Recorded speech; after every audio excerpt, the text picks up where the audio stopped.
ሰላም ጤና ይስጥልን ውድ የአሮማ ሚዲያ ቤተሰቦቻችን የሰዓቱን ዜናዎች እንደሚከተለው እናቀርባለን። አብራችሁን ቆዩ። ትራምፕ አክብሮት ይጎላታል ባላት ቻይና ላይ የተጣለው ቀረጥ ወደ 125% አሳድገዋል። ቻይና በበኩሏ ይህንን አይነቱን አጉራ ዘለል ተግባር እንደምትቃወም አስታውቃለች። ፕሬዚዳንት ትራምፕ ከቻይና ጋር የገቡት የንግድ ጦርነት ግን እየተባባሰ ቀጥሏል። በሌላ በኩል ትራምፕ በአገራት ላይ የጣሉትን ከፍተኛ ታሪፍ ተፈጻሚነት ለ90 ቀናት ማዘግየታቸውን አስታውቀዋል። 60 ገደማ በሆኑ የአሜሪካ አጋር አካላት ላይ የተጣለው ቀረጥ ተፈጻሚነት መሆን በጀመረ በሰዓታት ውስጥ ትራምፕ አስገራሚ በሆነ የፖሊሲ ለውጥ ከፍተኛ ታሪፍ ተፈጻሚነት አዘግይተዋል። በዚህ መሰረት ከአገራቱ ጋር የሚደረገው ድርድር እንዲቀጥልና ሁሉም ሀገራት የሚከፍሉ ዝቅተኛ የሆነ 10% ቀረጥ እንዲሆን ተደርጓል። ትራምፕ ይህንን ውሳኔ ባስተላለፉ በተመሳሳይ ጊዜ ደግሞ አክብሮት ይጎላታል ባሏት ቻይና ላይ የተጣለው ቀረጥ ወደ 125% አሳድገዋል። ፕሬዚዳንቱ በቻይና ላይ ይህንን ውሳኔ ያሳለፉት ቤጂንግ ከአሜሪካ በሚገቡ ምርቶች ላይ የ84% ቀረጥ እንደምትጥል ማስታወቋን ተመልክቶ ነው። ከሰዓታት በኋላ በአዲሱ ለውጥ ይፋ ሲደረግ ግን በገበያ ላይ አዎንታዊ ለውጥ ታይቷል። ትራምፕ በትሩዝ ማህበራዊ ሚዲያ ገጻቸው ባሰፈሩት መልእክት አሜሪካ ለጣለችው ቀረጥ አጸፋዊ ምላሽ ባልሰጡ ሀገራት ላይ ተፈጻሚነቱ ለ90 ቀናት እንዲዘገይ ማዘዛቸውን አስታውቀዋል። በቻይና ላይ የተጣለው ተጨማሪ ቀረጥ ግን ወዲያውኑ ተፈጻሚ መሆን እንደሚጀምር ገልጸዋል። ትራምፕ ቻይና ይህንን አጸፋዊ ምላሿን የማትቀለብስ ከሆነ ተጨማሪ 50% ቀረጥ በመጣል አጠቃላይ የታክስ መጠኑ 104% እንደሚደርሱ ማክሰኞ ዕለት ዝተው ነበር። ከውሳኔዋ ያላፈገፈገችው ቻይና ግን አሜሪካ የቀረጥ ወይም የንግድ ጦርነት መቆስቆስ ከቀጠለች እስከ መጨረሻው እንደምትዋጋት ተናግራለች። ትራምፕ በቻይና 104% ቀረጥ ከጣሉት ከሰዓታት በኋላ ቤጂንግ ከአሜሪካ በሚገቡ ምርቶች ላይ የተጣለው ቀረጥ ከ34% ወደ 84% ከፍ እንደምታደርግ አስታውቃለች።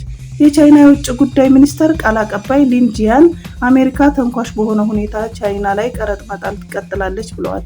ቻይና ይህንን አይነቱን አጉራ ዘለል ተግባር እንደምትቃወም የተናገሩት ቃል አቀባዩ አሜሪካ በጉዳዩ በድርድር የመፍታት ተስፋ ካላት የእኩልነት፣ የመከባበርና የመደጋገፍ አመለካከት ልታሳይ እንደሚገባ ተናግረዋል።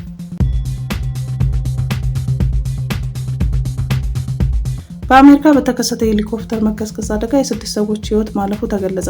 በአሜሪካ ኒውዮርክ በሚገኘው ሃዲሰን ወንዝ ላይ ከደቂቃዎች በፊት የተከሰከሰው ሄሊኮፕተር ቢያንስ 6 ሰዎችን አሳፍሮ ሲጓዝ እንደነበረና አብራሪውን ጨምሮ የሁሉም ተሳፋሪዎች ሕይወት ሲያልፍ እንዳልቀረ ተገለጸ። በተከሰከሰው ሄሊኮፕተር ውስጥ የነበሩ 3 ታዋቂዎችና 3 ህጻናት አስክሬን በአደጋ ጊዜ ሰራተኞች መውጣቱን ተገልጿል።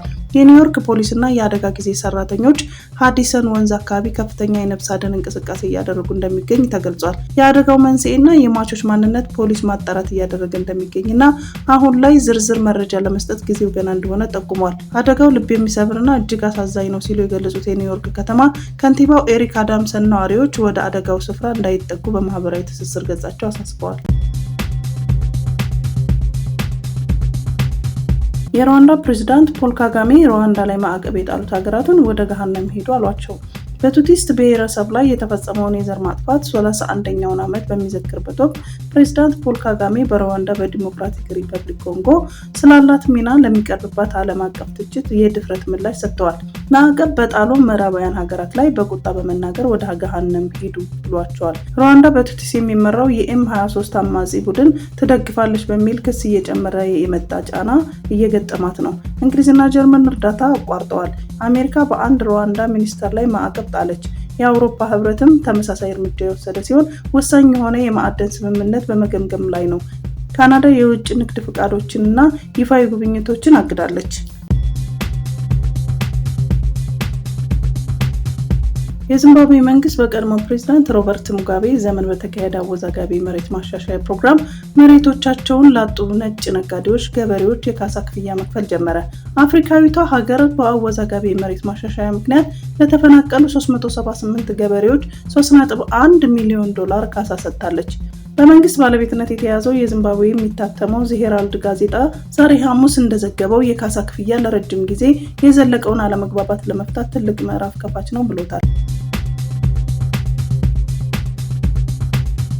በሐማስ የሚመራው የሲቪል መከላከያ ኤጀንሲ በበኩሉ ማክሰኞ ማለዳ የጦር አውሮፕላኖች ሼጂያ በሚባል ስፍራ በሚገኝ አልሐዋሺ መስጂድ አካባቢ በሚገኙ ቦታዎች ኢላማ አድርገዋል ብለዋል። በእስራኤል የአየር ጥቃት መጀመሪያ ላይ 23 ሰዎች መገደላቸው የተገለጸ ቢሆንም የአደጋ ጊዜ ሰራተኞች ሌሎች በርካታ ሰዎችን ከፍርስራሹ ውስጥ ሟቾችን ለማውጣት ፍለጋ ላይ መሆናቸውን ቁጥር ሊጨምር እንደሚችል ተናግረዋል። ሮብ ምሽት አጠቃላይ የሟቾች ቁጥር በይፋ ሳይገለጽ 15 አስክሬኖች መገኘታቸውን ብቻ ይፋ ሆኗል።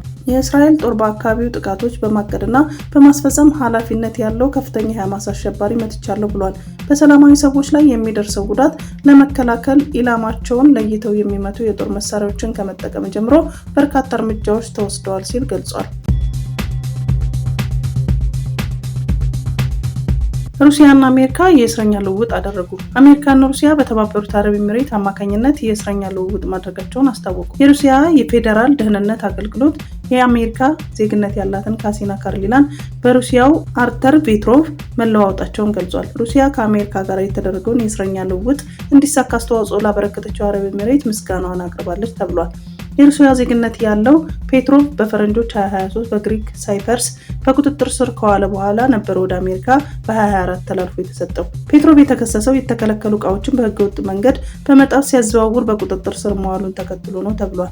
ፔትሮቭ እስከ 20 ዓመት እስር እንደሚጠብቀው የተገለጸ ሲሆን በሁለቱ ሀገራት ስምምነት መፈታቱን ነው የተነገረው።